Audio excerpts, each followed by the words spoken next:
After years of promise, electric vehicles seem finally to have arrived.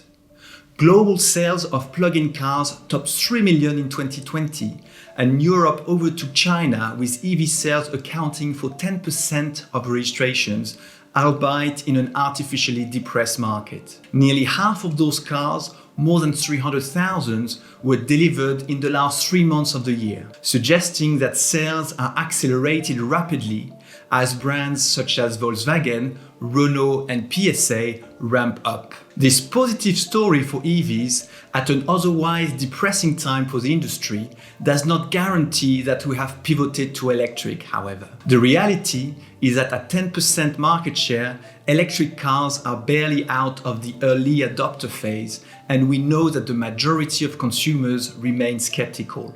While digital is the key to overcoming the barriers to acceptance, there remain many practical challenges to ownership. And the industry must turn the supertanker in a year which has already seen the extended closure of retail networks and pandemic-related disruption that looks set to stretch throughout the first 6 months, if not even further. In the next 20 minutes, we will explore the immediate prospect for the EV market and share the practical steps that car brands must take to build on their recent successes. In a moment, our head of insight, Patrick Fuller, will be introducing the Sophus3 EV Index, which uses a range of consumer and market data to measure the rate at which the UK is embracing electric.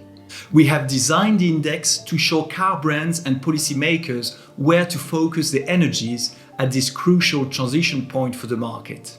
We will then be speaking with Jonathan Goodman, the UK CEO and Head of Global Communications for Polestar, which is very much at the sharp end of converting customers both to electric vehicles but also allowing an end-to-end digital purchase.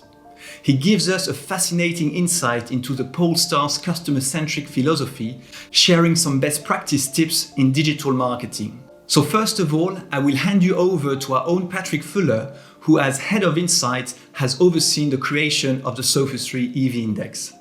As Scott has said, the Sophus3 EV Index sets out to be an empirical measure of how EV ready each country in the Big Five of Europe truly is. It is based on 3 different principles: consumer interest, affordability and choice, and the infrastructure to charge itself, which, as we know, can be a big barrier to purchase.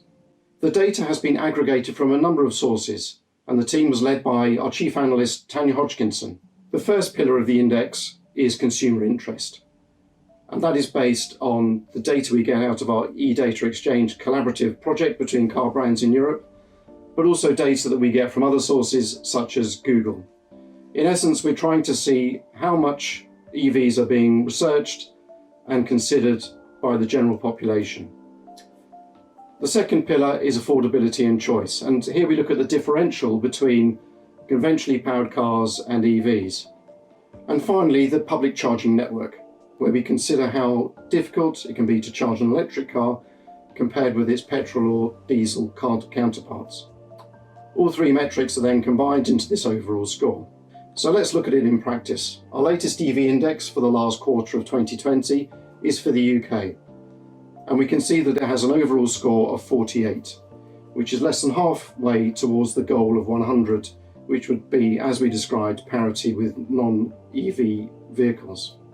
So although it's a low score, it's actually a big improvement on the previous quarter, up 6 points, which is mainly driven by consumer interest, which will be a surprise to none of us, having watched the rise of electric vehicles in the last 12 months. The area most in need of improvement is, unsurprisingly, affordability and choice.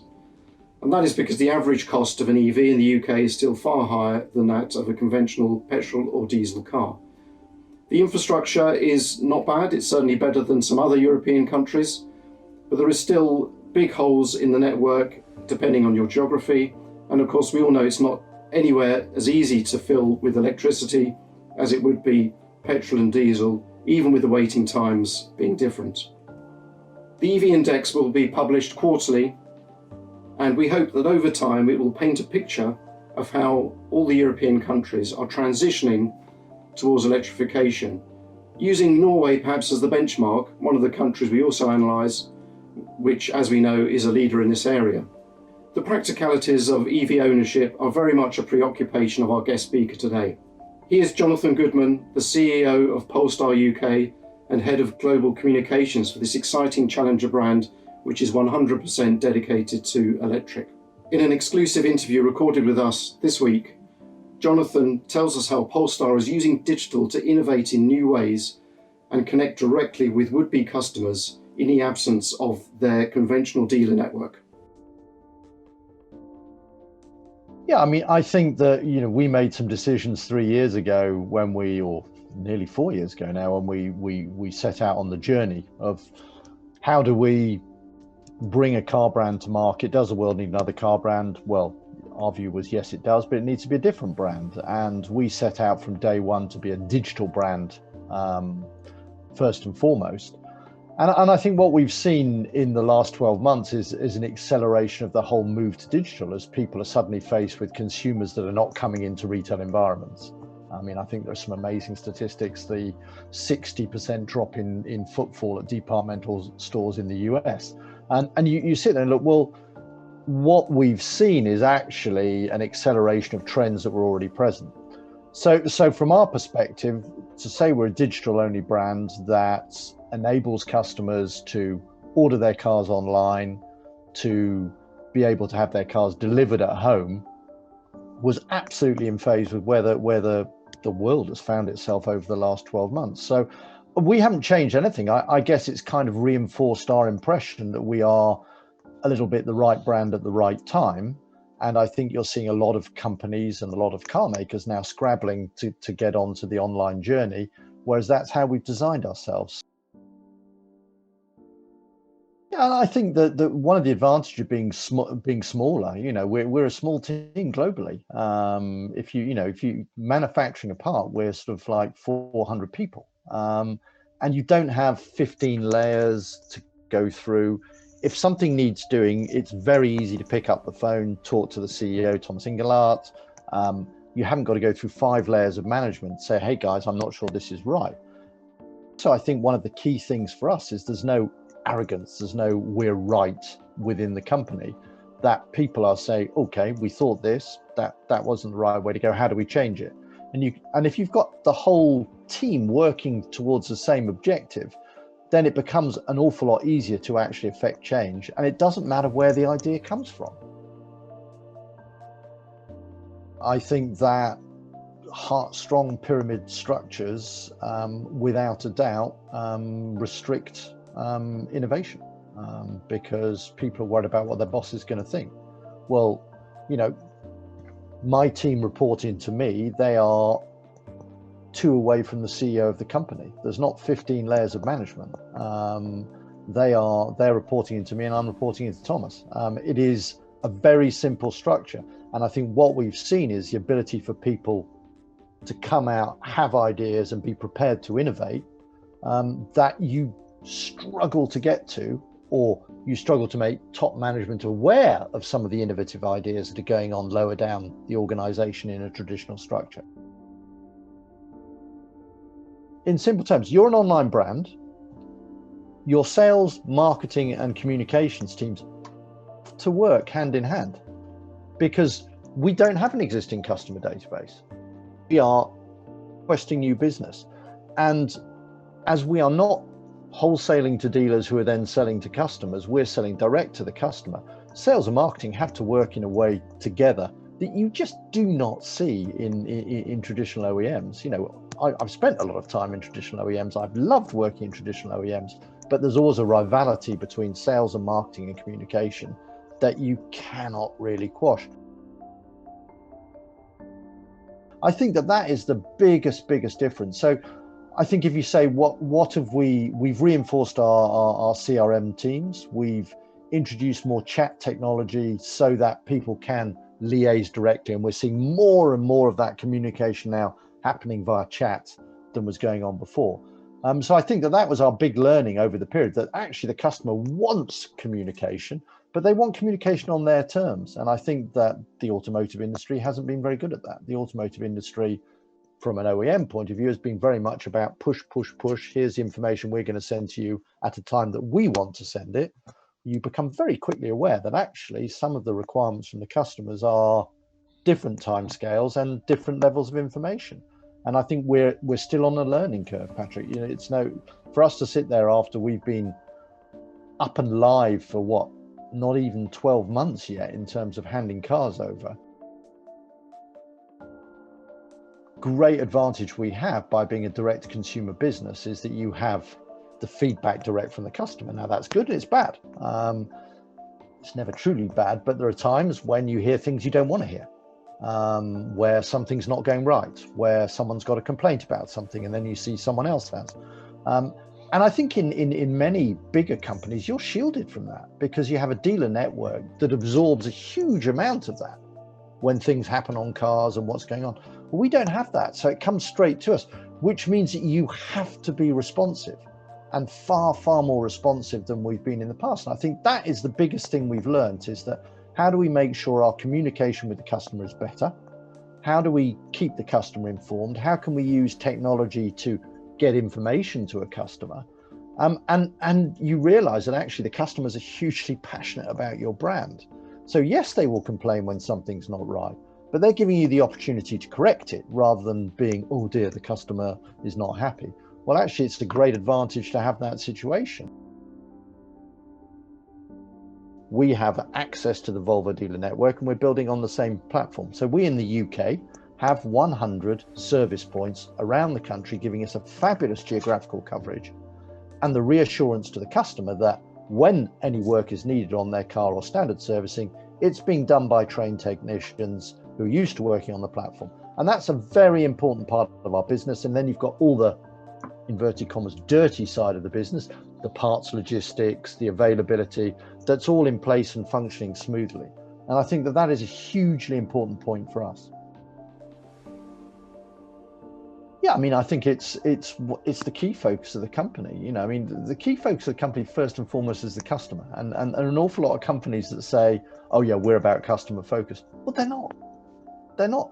They pay lip service, but how often does the CEO of the global company talk to customers? Well, our CEO is talking to them every day. He's responding to them. He's directly there because he's available digitally online, and they want to ask him questions and discuss it with him. So I think that if your focus is customer and you look at where the customer is today and where they're going to be for the foreseeable future, are we going to go back to everyone in the office 9 to 5? I don't think we are after the last 12 months. I think people are going to work increasingly from home.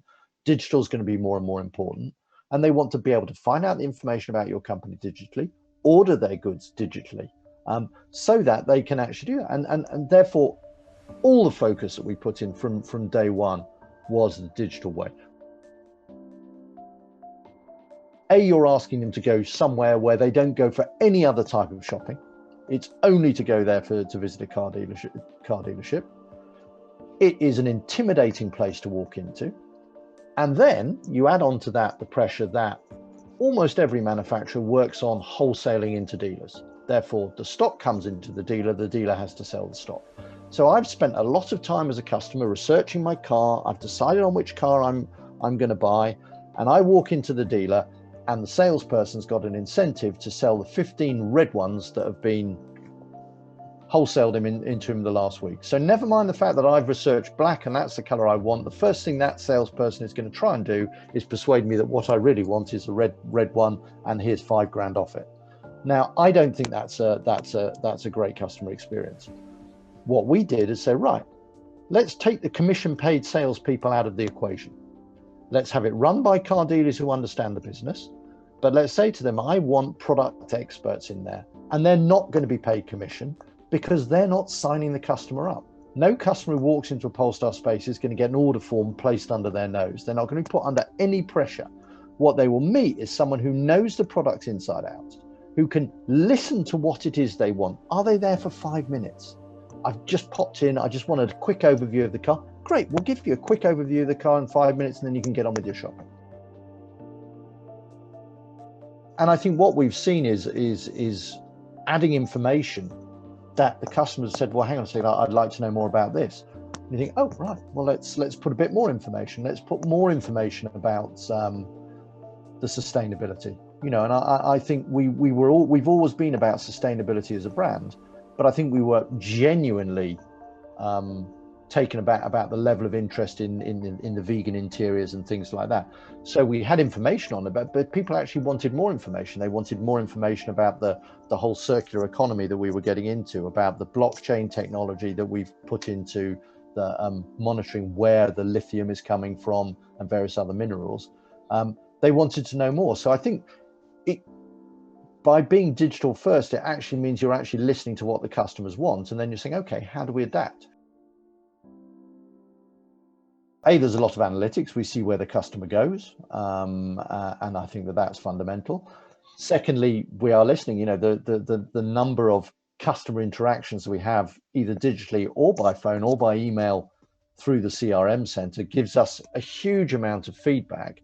And then it's a case of just regular sessions where we can then uplift it through into the customer, getting feedback on the vehicle handovers, what people liked, what they didn't like, getting feedback digitally with using when the people are walking into a Polestar space, that they can then scan things, so they'll get very simple questionnaires that give us feedback, which enables us to run an NPS program for the sales staff or the product staff so they're on a daily basis getting feedback on the job that they've done. And I think that's where you get inspired by some of the other retail industries and see what they've done to realize you don't need to wait for a once a quarter mystery shop to find out what type of job is being done. You can get it on a daily basis from the customers, and the customers are happy to engage with you on that, provided I'm not asking them to fill in 25 questions. If it's 1, 2, 3, bang, bang, bang, they fill it in and we get the feedback, and that's directly into the staff the next morning before they open for work. You think I've got a great car that we're selling. I believe in it passionately. It's a great car to look at. It's a great car to drive. But equally, I also have to say that, well, the person that buys a Polestar has probably come from a BMW, a Mercedes, or something else with 90 years of history behind it, and they've made a big commitment by coming to our brand. How do we as a brand recognize that commitment? How do we recognize the faith that they've shown in us and give them reasons to be able to say, hey, I've made the right decision here. Wow, these guys actually do care about me. They are interested in my point of view. They don't forget about me for 3 years. They are going to say, hey, there's an event coming up. Would you be interested in coming? Not as a prospect, but as a customer. So Mr. Goodman or Mrs. Goodman is not going to buy another car probably for another 3 years. Does that mean I don't want to say to them, look, we're having an event at our Polestar space in London. You're based in London. We'd be delighted to welcome you and have a drink and find out about X, Y, and Z. I think those are the approaches that you can take as a new brand that you don't have the opportunity, or it's more complicated to do as an OEM. And if we want to stand out, and if we want to be different, and we do, then those are the things that we've got to get better and better at. By staying focused on the customer and giving the customer the ability to find out the information that they want that's relevant for them. So it's not me deciding, well, I think we need to have this. It's, well, actually, when you look at the analytics of where people are going on the site, you can see actually there seems to be a thirst. When you look at the dwell times that people are having on there, once they're in this element, they're staying. So we need to keep furnishing it. And then it's like anything. If I know an awful lot about it, well, I don't need to go to those areas. But can I get the more detailed information or that's there? And, the online interaction with customers as well, the fan groups, the Facebook groups, all of these things give us tremendous feedback as well of good things and bad things people love, but what you see is the sheer passion that there is for the product is quite extraordinary. But I think that brings a whole new challenge, because for us as a new brand without a history, we're bringing customers in and we're very happy with the way the order take is going. How do we now build a relationship with those customers? How do we actually interact with them through the life of their vehicle, rather than this just being about, oh, and we'll be back to you in 3 years' time when we think you're ready for change? And let's be clear, that's where the car industry is right now. And we have an opportunity to do that differently and to say, right, And I think that's where the technology becomes so important. I think that's where things like over-the-air updates are so important, because it gives you an opportunity to interact with the customer, to explain, hey, here's some new functionality we're going to be adding to your car. And who doesn't like that? People love it. And we've all got used to it with our mobile phones. We've got used to having the app updates on an almost daily, weekly basis. And now we're not at that level, but regularly through the year, we will be increasing the functionality and increasing the performance of the vehicle by over-the-air updates. And that gives us a great opportunity to interact with the customer. Having a space where someone can interact with it where they are already going to shop for other things is absolutely right for our brand. And if that is linked to great availability of test drives, if we can take out the irritants that are in the industry, and people don't like being sold to by a commission paid salesperson, and anyone who says that, you talk to any customer, that is not part of their enjoyable experience. People do not like queuing up at 8 o'clock in the morning to get their car serviced. So we've got pickup and delivery servicing. If the customer wants to drive themselves down of course they can do it to the dealership. But if you're meeting like we are now, your car's booked in for a service, the person arrives to take away your car, you don't even need to go down there. They can take your car away because you'll have phone as a key technology coming through on the vehicles. Go away, I've got the reassurance of knowing it's being serviced by trained technicians. And then when I come out in the evening, there's my car back in my parking space outside. It's been serviced, it's been washed, it's been cleaned. And I think, yes, that's the type of car ownership I want. So I think that there's going to be far more of those type of approaches where we say, how do we fit in with the customers, rather than how does the customer fit into our requirements? Some great insight there from Jonathan. Polestar's focus on the digital customer speaks to one of the major trends of the past 12 months, that of personalisation. And we at Sophus3 have seen an exponential growth in the adoption of our video live chat solution. Retailers across Europe, from Hyundai, PSA, Renault and Jaguar Land Rover, are now communicating directly with online customers using our technology. Behind the scenes, our Sophus3 Data Exchange platform has been gathering data from live chat interaction for more than 5 years, and we wanted to share some of our learnings, especially those that apply to the EV customer journey. The first obvious finding is the number of chats started by EV shoppers compared with non-EV shoppers. Almost half of the chat logs were for EVs, which is a remarkably high ratio given that EV sales still only account for 1 in 10 of cars sold. We already know that EV shoppers are hungry for information, but our live chat data revealed that they are engaged for amazing 60% longer than their non-EV counterparts. What is more, a much higher proportion of those chats end with a customer receiving or downloading a personal quote. So what does best practice look like? First off, brands must take the time to understand the different needs of their EV customers. There is no simple playbook, and brands must be prepared to learn as they go along. In true digital fashion, they must listen and they must adapt. We know from previous research that car buyers in digital consider twice as many brands as they did 10 years ago. And as more EV models become available, that pressure will only increase. We must put resources in place for the way that people want to shop, responding to customer interest outside office hours, or the redefined home office hours that we have all become used to. We must also provide solid information, delivered by dedicated EV specialists who are trained to explain the difficult concept that's specific to EV technology. Our analysts recommend an obsessive focus on the detail of interaction and a commitment to being truthful and transparent, something the car industry has long struggled with. As Jonathan Goodman has just explained, a satisfied buyer becomes an ambassador for the brand in the same way that an unhappy customer becomes the opposite. The Sophus3 EV Index shows that affordability and choice is currently the biggest challenge. The total cost of an EV may be less than a petrol or diesel equivalent, but car brands seem hesitant to shout about it. Mid-term, gaps in charging infrastructure could become the main barrier, and that requires strategic alliances between brands and new partners, alongside sustained government subsidies. From a strategic perspective, there is no doubt that 2021 is going to be another tough year in the vehicle market, with the impact of the pandemic set to continue for many months. EVs represent a rare bright spot, and the latest forecasts suggest that alternative fuel vehicle will make up nearly a quarter of all cars sold in Europe during the next 12 months. Sales of pure battery cars are predicted to increase by 60%, presenting a once-in-a-generation opportunity to take ownership of this new exciting space.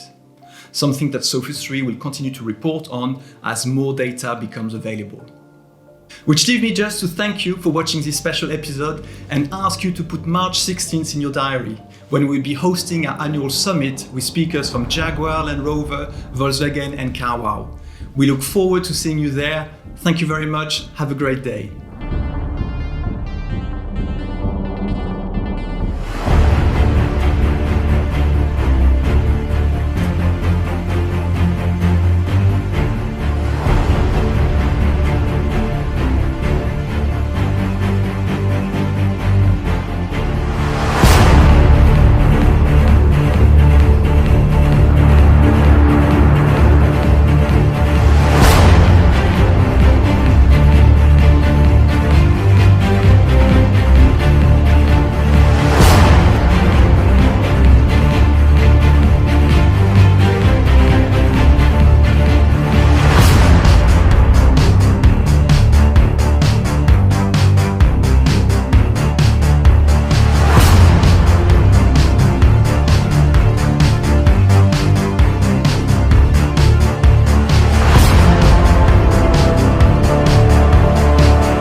Fasten your seatbelts.